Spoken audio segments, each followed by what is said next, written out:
j'espère que vous allez bien. Avant de commencer cette vidéo, laissez-moi vous partager un extrait que j'ai filmé 3 semaines après notre retour en France. Et on se retrouve juste après ça pour que je vous explique où je suis actuellement.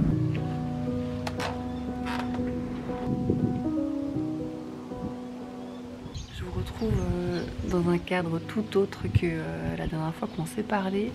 Tout simplement parce que je suis de retour en France, dans ma chère campagne. En avril, s'est passé des choses dont je vais vous parler dans cette vidéo. C'est pour ça que je la fais. Nous sommes rentrés le 21 avril de notre voyage au Japon. On était encore censé continuer le voyage pour aller à Hanoï pendant 1 mois et on n'était que censé rentrer le 17 mai. Donc au moment où je vous parle, on était encore censé être en voyage, sauf qu'on a décidé de rentrer en France le 21 avril, donc le dernier jour où on avait notre vol normalement pour le Vietnam. On a pu changer la destination de notre billet. Je voulais aussi tout de suite faire un petit disclaimer par rapport à tout ce que je vais dire. Je sais que ça peut être potentiellement mal interprété ou que ça puisse sembler très futile. Je le conçois et c'est pour ça que j'ai eu du mal aussi à filmer cette vidéo et à parler simplement de ce que j'ai pu vivre et ressentir par rapport à notre style de vie. Du coup, pour resituer un petit peu l'histoire, la dernière fois qu'on s'est parlé, oui, c'était quand on était encore à Kyoto. On allait en direction ensuite de Nagoya pour ensuite faire Gero, Takayama et ensuite on a fait 2 semaines à Tokyo.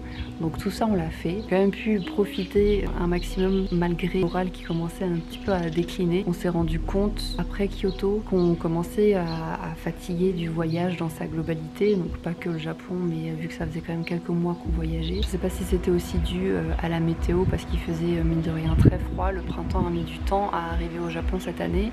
On se forçait quand même à sortir parce que pour nous c'était inconcevable d'être là, d'avoir mis autant d'argent pour rester dans notre chambre d'hôtel. Arrivé à Nagoya, on a commencé vraiment à sentir un gros coup de fatigue. Je me souviens encore d'un craquage que j'ai eu vraiment au niveau du travail où je sentais que je commençais à tirer sur la corde tout simplement. On arrivait finalement à faire les deux, mais arrivé à un moment donné où vous fatiguez et c'est normal. Des remises en question aussi sur ce que je fais, est-ce que ça a du sens encore de faire ce que je fais, pourquoi je voyage autant. Et on est aussi en ce moment beaucoup dans cette réflexion du fait qu'on aimerait un jour quand même se poser pour avoir un pied-à-terre où on s'y plaît, où on aimerait rester plusieurs mois, mais on ne sait pas où. On n'a pas la réponse à cette question parce que énormément de pays et de villes nous plaisent actuellement et on n'a pas la réponse de où se poser et mener une routine un peu plus saine et un peu plus confortable. Et du coup, une fois arrivé en France, on savait qu'allait arriver un grand moment de réflexion, se poser et réfléchir à qu'est-ce qu'on souhaite pour plus tard. On s'est aussi d'ailleurs rendu compte de ça, j'ai oublié de le mentionner, c'est qu'avec Quentin ça va faire 5 ans du coup qu'on voyage en même temps qu'on travaille, mais malheureusement on prend plus de vacances à proprement parler. Ce que je veux dire c'est qu'on voyage mais on travaille tout le temps. On n'a jamais pris des réelles vacances où on n'a pas notre ordinateur avec nous, où il n'y a pas un jour où on n'a pas travaillé, allumé l'ordinateur pour répondre ne serait-ce qu'à un email, et ça nous manque énormément et on commence à le ressentir. C'est que quand on voyage on n'a pas la tête pleinement reposée, à se focaliser entièrement au voyage, où la seule préoccupation de la journée c'est qu'est-ce qu'on va manger aujourd'hui, qu'est-ce qu'on va visiter. Ça va faire plus de 5 ans qu'on le ressent plus parce que on a tout le temps le travail en tête et ça donne une double charge de travail qui fait que c'est intense. Et il y avait un dernier sujet que j'avais envie d'aborder, c'était mes 30 ans et honnêtement je pensais que ça allait être juste voilà, j'ai 30 ans, youpi, passant à la suite, mais honnêtement moralement ça a été aussi assez compliqué.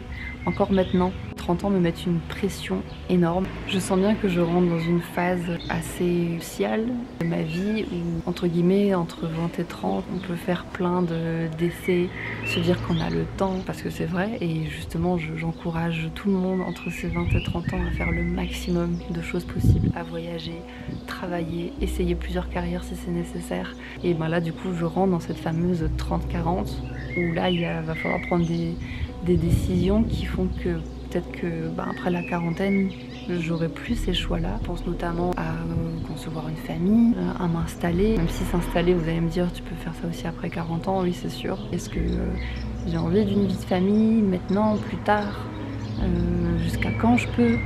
Et du coup ça me fout une pression énorme, la crise de la trentaine. Parce que je vois aussi plein d'amis autour de moi où la trentaine où l'approche de la trentaine fait qu'il y a beaucoup de remises en question.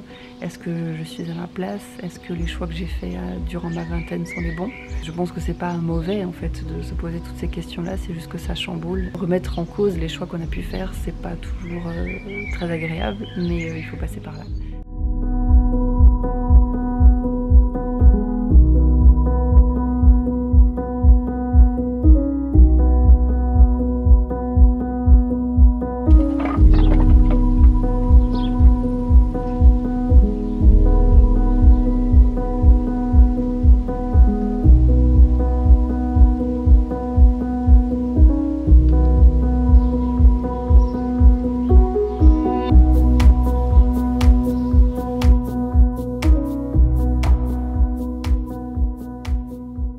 Voilà à nouveau avec vous en temps réel cette fois-ci. Nous sommes actuellement le 14 août au moment où je vous parle. Du coup au moment où j'ai filmé les extraits que vous avez vus, nous étions en mai et je pensais la sortir assez rapidement et faire d'autres vidéos par la suite pendant mon séjour en France.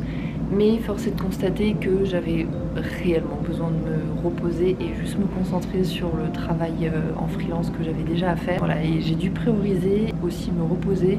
J'en ai vraiment profité pendant ce séjour d'être avec ma famille, d'être avec mes 2 chats, avec Quentin aussi. On a passé des super moments simples et on n'a pas beaucoup bougé. On était beaucoup à Strasbourg et dans les environs, mais on n'est pas allé beaucoup plus loin. Et nous sommes restés en France du coup jusqu'en juillet. Là ça va faire 1 mois que je suis à Bangkok avec Quentin de nouveau et on va enchaîner sur 1 mois supplémentaire, mais pas à Bangkok. On va découvrir de nouveaux horizons cette fois-ci. Maintenant que la Thaïlande a ouvert le visa à 2 mois, on peut enfin rester un petit peu plus longtemps qu'avant. Avant c'était que 30 jours, maintenant le visa touriste est passé à 2 mois. Maintenant ça nous permet d'explorer davantage. Vous demandez peut-être où j'ai eu des réponses à mes questions pendant ces 3 longs mois en France. La réponse c'est pas tant que ça. Je pense qu'il y a beaucoup de choses qui s'offriront à nous avec le temps, même si j'ai aussi dit dans le début de cette vidéo que justement le temps était quelque chose qui me rendait très anxieuse parce que le temps avance et que j'ai l'impression d'être dans une espèce de course contre la montre et en fait c'est pas comme ça que ça marche malheureusement. J'ai tout sauf envie de prendre des décisions à la hâte. On a juste décidé voici calibrer les choses différemment pour ne plus atteindre presque ce niveau de burn-out finalement qu'on a eu pendant les 2 mois au Japon. Ok pour le voyage parce que finalement c'est pour ça qu'on est devenu freelance. C'est en nous, on aime voyager. On était parti un tout petit peu plus tôt pour rejoindre ses amis en Indonésie. Moi j'en ai encore profité pour rester 1 mois de plus pour notamment fêter l'anniversaire de ma petite nièce qui a fêté ses 2 ans cette année déjà. Ça passe tellement vite. J'ai aussi fait un séminaire à Strasbourg avec l'entreprise pour laquelle je travaille depuis maintenant plus de 5 ans et c'était aussi un très chouette moment. Et juste après ça, j'ai pris l'avion pour rejoindre Quentin du coup d'abord à Singapour. Ça faisait longtemps que je n'étais plus retournée à Singapour depuis le Covid. J'en ai profité pour visiter des quartiers que je ne connaissais pas encore. J'ai aussi dormi dans un capsule hôtel, c'était pareil une expérience que je voulais faire depuis longtemps. Avec Quentin on s'est rejoint à Singapour et le lendemain on a repris l'avion pour Bangkok. Donc me voilà actuellement ici. On décolle dimanche pour Koh Samui. J'ai prévu de vous embarquer avec moi à Koh Samui et pour la suite. Et du coup je me suis dit aussi que pour cette dernière semaine à Bangkok, aussi vous embarquer dans une journée avec moi. Je pense filmer cette vidéo vendredi. En attendant je vais du coup finir cette vidéo, la monter et vous la poster le plus rapidement possible. Je vous donne rendez-vous dans la prochaine vidéo et en attendant prenez grand soin de vous. Je vous fais